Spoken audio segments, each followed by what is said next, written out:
Welcome to Dr. Brie's Learning Laboratory. I'm Fiona. I'm Zack. And we're here today to talk about taking your temperature at home. All right, so you may notice at home that you're worried about a loved one with the coronavirus. And one of the biggest symptoms for the coronavirus in the beginning is a fever. So, as a doctor, one of the things that we learn in medical school is to look, listen, and feel. So even without a thermometer, you can tell if your loved one has a temperature. And a fever. Or a fever, that's right. So Zack, how would we look at somebody if they had a fever? What would they look like? They would have really red cheeks. That's right. Glassy eyes. That's right. Glassy or bloodshot eyes and red cheeks. And if you listen to a person with a fever, what might they say? I'm feeling tired, hot. Yep. Hot or cold. Some people with fevers have chills. They feel hot, they feel cold. They put the covers on or off. Yep. So what would you feel if you put your hand on someone? You would feel their head it's really hot, like really burning hot. Toasty. That's right. That's right. They feel hot in their head, even sometimes all the way out to their hands or their chest, and their core temperature might just feel really hot. So if you're worried about a fever, what are we worried about? Are we worried? Why do we worry about fevers? It could be a virus, really bad virus, and it could be almost anything. Could be the coronavirus, yep. Actually, a fever is your body's own immune system responding to a virus. It's not the virus itself. It means that your body's fighting off something bad. Like a virus. Yeah, or even a bacteria, like a strep throat.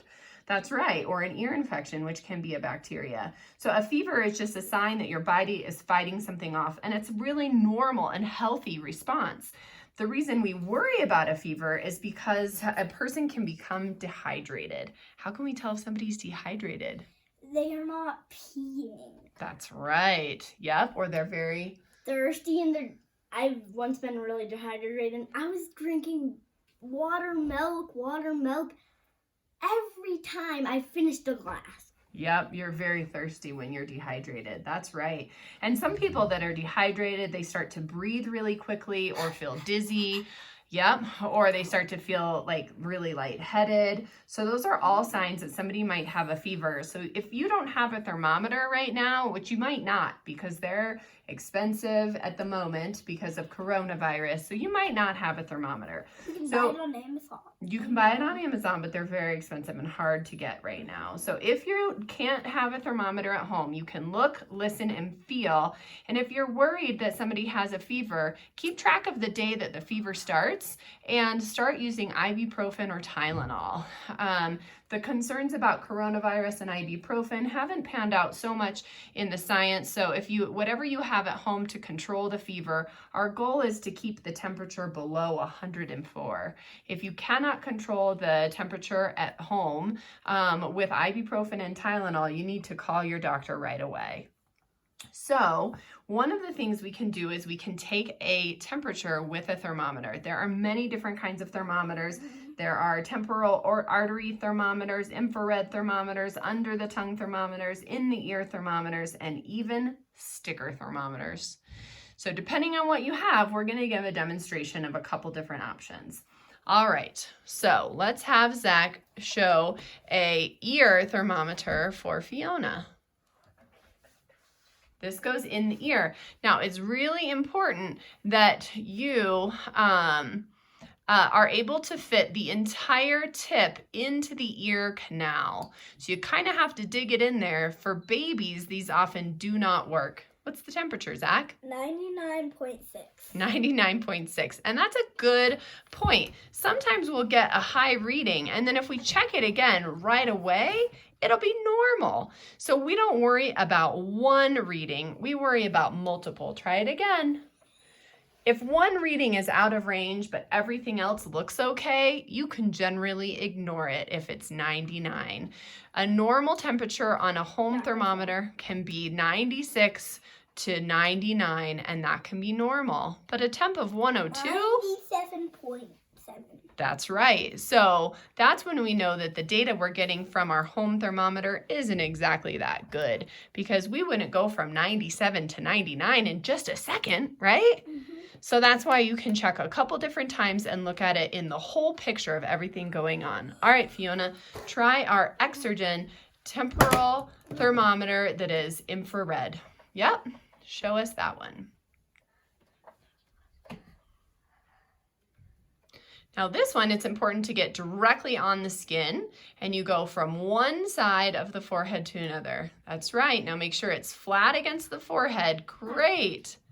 Perfect. And that's exactly how that one goes, right across to the temple, the side of the eye. What's that one say, Fiona? 98.6. And that's exactly the definition of normal, 98.6. All right, now, Zach, let's pretend like this is a traditional thermometer. This is not one, but a traditional thermometer that goes under the tongue. Under the tongue. Yep. And these ones take a little longer, and you just sit in your mouth and press the button until it goes beep and gives you a reading. Now, the traditional thermometers, some people might think to put them under the armpit or even do a rectal thermometer, rectal temperature. But again, it's not one piece of data, it's the whole picture. So you don't need to check under the armpit or in the rectum unless you're a skilled professional and you know what you're doing, especially with the rectal temperatures. Just go ahead and put it under the tongue and use the numbers in light of everything else you see going on. All right, so this is the fancy Exergen thermometer that is from a hospital grade from our clinic. And this is another one. Again, it's important to go across the forehead, over to the side, and that works generally as good as how it's recommended, which is to go across, over, and down around behind the ear. There you go. 98.2. 98.2. All right, so there you have it. Again, taking your temperature at home is looking at the whole picture. Look, listen, and feel for the loved one that you're concerned about. Use your home thermometer if you have one.